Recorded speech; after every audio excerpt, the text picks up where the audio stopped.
The old communist apartment blocks used to run on central heating, and after the system change, these stopped existing because they weren't economical and overall just had many problems. So they switched to these gas-operated boilers, and these usually operate at a pressure of 1.5 bars. And they sometimes drop pressure, and this is normal because of evaporation. But if the pressure drops too often, check the piping and your heaters for any leaks.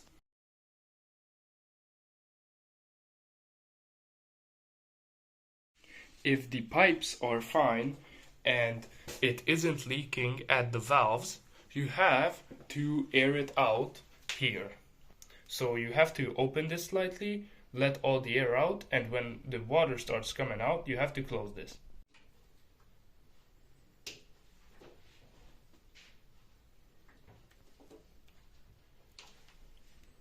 Under the boiler, there is this valve which we will use to fill the pressure back up to 1 bar.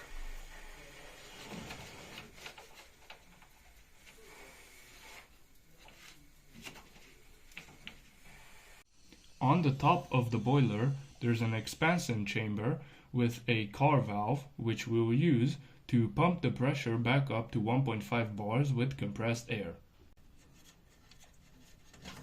There is a valve cap.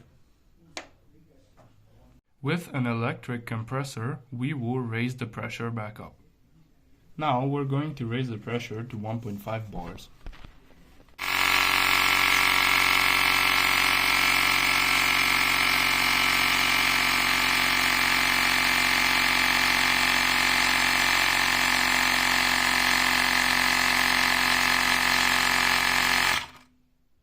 Now the pressure gauge on it shows 1.6 bars, so it cheats a bit because our electric pump doesn't, and it should be fine for a few months now, but if it isn't, then we'll have to go around looking for leaks.